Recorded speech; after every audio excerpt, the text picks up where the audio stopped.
Hey everybody, let me talk in this video about debugging. Debugging is one of the most important aspects. You have to learn it if you want to write a program. Because debugging allows you to trace your code step by step and you will see how your program runs step by step. We understand before a few seconds the application will start step by step. First thing you will run this line, then this line, then you go to this line, then this line, this line. This is how application run. So how we could make sure the application runs step by step? By using a breakpoint for sure. So if I want when my application be in this step, it will be break it and run step by step. I just double click here and I'll see, hey, this is point. So now if I want to run the app, make sure don't click this one, click this one, debugging. If you rerun it, you will say, hey, you are in debugging mode. You say he asked you to enter his age because he still did not reach this point. He's still here. So first of all, let me suppose I am entering 1990. Enter.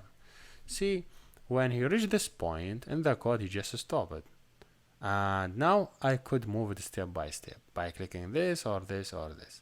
This one, name it step over. That means if there is any function called inside the code, he will not go to that function. He will just bring the result for you. If you want to see the details about that function, you just click this one and you will see it later on in the code.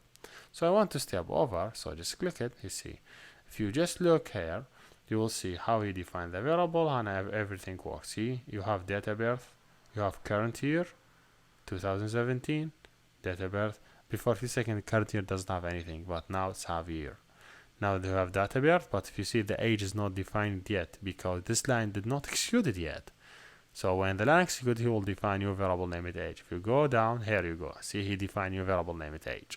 Now, here you go. Did you see how the program runs step by step? This is basically how any program could run. So the program runs step by step. Make sure to do a lot of debugging that allow you to understand how a program step by step, and if there is any problem happen, you could catch it. But this is not only one type of debugging.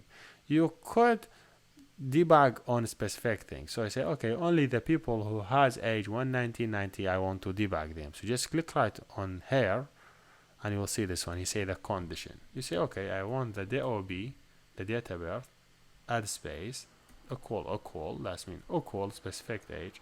You say 1990.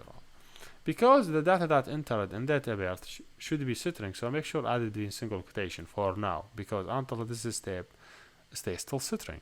We change it here to integer. So now if I just debug the code again, think about you adding 1989. Is the debugging execute? No, he just run and he give you the age. If I just rerun it again, make sure use debugging and I enter 1990. If I click here, did you see when he reached this line, he just stopped it because now, hey, this is the condition. My condition said if it is age 1990 and the age 1990, I'm just breaking. So now, hey, you execute me step by step. Make sure always you add your breakpoint on the step after. So if you want to check the data bar, don't add the breakpoint here because still here on this point, data bar is not defined. Data bar will be defined at the next point. So make sure add it after it. So that's what I want to share with you, and hopefully we will use it a lot debugging to make you understand the code in next videos. Thank you for watching and see you next.